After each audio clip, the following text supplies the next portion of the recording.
Hello everyone, this is GM Var Akobian with 1000 GM, and I have a special guest, IM Kostya Kavutskiy here. Hello, hello. And we're going to talk about his round 6 win from the Hollywood Masters Super Swiss event. And when I was doing commentary for this, I really like your play. So let's take a look together at this game, Kostya. Yeah. So you're playing a Set Homa. He's a FIDE master, but quite a solid player. And definitely somebody is hard to beat with the block pieces. Yeah, Seth is very good. I think we're 2-2 actually. 2-2, yeah. So he's a very good player. So like he plays G3. So is this something that he normally plays? You were kind of expecting, or? No, actually he plays everything: E4, D4, and then sometimes Everything. C4 Okay. as well. Yeah. Wow. So I wasn't preparing this at all. Yeah, because it's hard to prepare 2 games a day, and you have all this opening choices. Okay, so E4 comes in. Yeah, he plays the bot Vinnick, which I don't mind playing against. But he actually had a very interesting idea. He was quite deeply prepped. Okay, so E3. Yeah, 6. I just go with my usual setup here. Setup. Yeah, now Rook B1. Yeah. So the point is here, if they go Bishop A3, you can never let them play D4. Right. Then I'll You go have Knight to play D4. Knight Yeah. This is important detail because if D4 is played, it's going to be very strong. Okay, here. Yeah. So just B6, Bishop B7. He plays natural B4.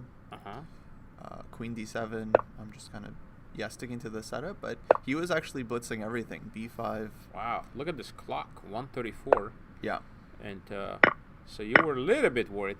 Probably. I mean, a little or bit. I feel like, to me, I thought like Position this is is very fine. solid, so Yeah. I can't be like losing here or anything. No. It's nothing sharp, but yeah, he played Knight A2 very fast. Yeah. And now I feel like, well, okay, I mean, D5. D5 is the most natural move, but of course. And this is still his playing fast. And then he played E5, but I realized, okay, E5 had to be the idea because otherwise, like. It makes no sense. Yeah. Takes 95, you're just much better there. Right. So, and if he allow you to take, you have Rook F8. Okay, so he goes So here. E5, yeah, very interesting positional pawn stack. Where I just have these like double pawns. My bishop on B7 is bad. Yeah, I looked at this position. It was interesting. Computer was showing him actually a little bit better here. Right.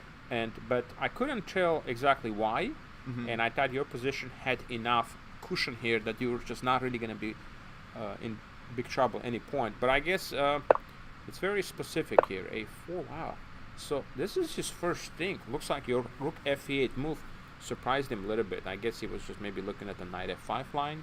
Yeah, he mentioned he didn't have like a ton of time to prep, so he found this like E5 idea and then looked a little bit and then that was basically it. So yeah, once he started thinking, then I thought like, okay. I've been in this situation before where I have really good prep, but then I don't remember exactly like or understand, and then sometimes it can be hard to follow up on the computer's play because it is an extra pawn. And it's not obvious how he's gonna get it back. Yeah, so here we have takes, takes, bishop b2. Okay, this is the first move that it looks like it wasn't the best. So the best is to put the bishop on d2. Okay? Yeah, also in the game, like he goes bishop b2, I think I put my queen on like d6 or e7, and then it's nice for me because his pieces end up all on the queen side. So we were thinking the bishop could maybe go to f4 someday, and that could be interesting. Yeah, bishop d2, queen d6, queen d6, something like this, and then I'll try to go like h5, h4 just to get some counterplay. But still, bishop is bad. He has like rook c1 bishop somewhere. h3, let's say. Bishop h3 is always the problem is both bishops are kind of bad at the moment, Yeah, and exactly. that's I think what's the key about this compensation, because here queen f3, now d5 is hanging. Here, bishop f4. Okay, it's close to equal, queen d7. Okay, back to this. So it goes here. Yeah. Bishop b2, queen d6, queen b3. Yeah. Right, Now, somehow the bishop on b2 is misplaced because he's never really going to win the pawn, and I think you have this idea as what you're doing now, and he never has bishop f4 to protect his. Yeah. Now he's going back. Okay, so this is where he started to. Yeah. So knight c2, right? He's attacking d4. I defended tactically. It was queen b4. Queen b4, trying to swap. Right, and then I He play should queen take c5. here? You know, I was actually thinking queen c5. This endgame might be dangerous. I wasn't exactly sure why. Bishop But a3, okay. I was thinking bishop a3, bishop f8. Bishop f8, okay. And then if he goes a5, I thought maybe I could play like a6, possibly, kind of just to... Yeah. Wow, this is pretty incredible to me position. It looked unclear, because, like, I Yeah. don't know, he could break through somehow, but I also thought psychologically it'd be tough to go for this endgame. You're allowing my pawns to connect, and... Yeah, no, I agree. This is hard to tell. It looks like black should be fine, but it's not so easy. Yeah, I certainly wasn't Of course, sure. the move queen takes c5 is very unnatural because you don't want to allow the pawn takes and protecting the center. Yeah. So you went back here. So he goes back. e8, bishop a1.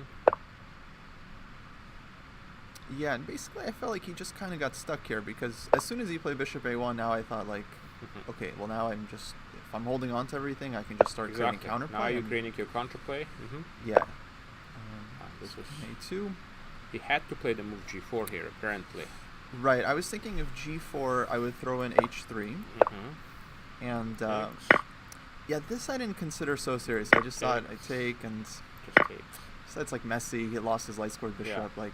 The only thing that is good for him, in a sense, that you don't have a knight here, because if you had a knight here, it would have been super dangerous this position. But without the knights, and if this pawn wasn't here, it would have been fantastic. But it's just so blockaded, the position here. Yeah, no, it looks very unclear. Yeah. Yeah. So this was his chance. Once he went here, I think you completely took over the game here. And bishop h6. You're just building up. Yeah, and now I'm actually setting up a sacrifice. I think I'm already threatening before bishop f3 to take twice on g3. And then bishop e3. Bishop e3 check. Yeah. Exactly. Bishop f3 now takes. Takes. Queen d6. Queen d6. Yeah, again threatening to take on g3. King g2 and he had to maybe play the move queen b2, so he has some kind of maybe lateral defense to go to g2 perhaps. Yeah, that makes sense. So he went here, takes. So now I took. And yeah, technically so bishop d4 he was could a take move. on d4. Right, and I was thinking rook g5. Then I saw maybe bishop e3. Wow. And actually it was a little sloppy that I allowed this, because if you just go back before knight g3, I could also go knight e3 check with the same idea. And I thought, well... Yeah, and just completely winning. Yeah, I thought they're kind of the same, or why is this better? I don't even get a pawn here, right? But actually the tempo... There is no bishop e3. There's no bishop d4, so it's a huge... Yeah. So this would have been the same kind of sacrifice, but more precise. More precise, but I guess he just did not see the bishop d4. And yeah, I don't know. He could have spent more time here for sure. I think because he does quickly. have time. He doesn't. It's not like he doesn't have time. He has plenty of time. I think he took a little quickly, actually. Yeah. But bishop c8. But the attack is very strong. Yeah. Because I'm now just threatening to take on g4. And actually, there are some nice lines here. So originally, I wanted queen f4. Yes. After taking on g4. Yeah. And bishop g4, queen f4. I thought king h3, f5, and I thought this was winning. Yeah, queen g3 made, And then at the last moment, I saw, he can go knight takes d5. F takes g4 check, king g2. I just didn't see rook d5 in my calculation. Yeah. You know, because rook takes d5, picking up the knight, Yeah. And because otherwise, maybe not so clear. So going back, before queen f4, I start with f5. Yeah. Because I so thought... you did play f5. Yeah, I played f5. So I thought this is cleaner. But then he showed me after the game, he could have played queen f3 here. Queen f3. Rook takes g4 check.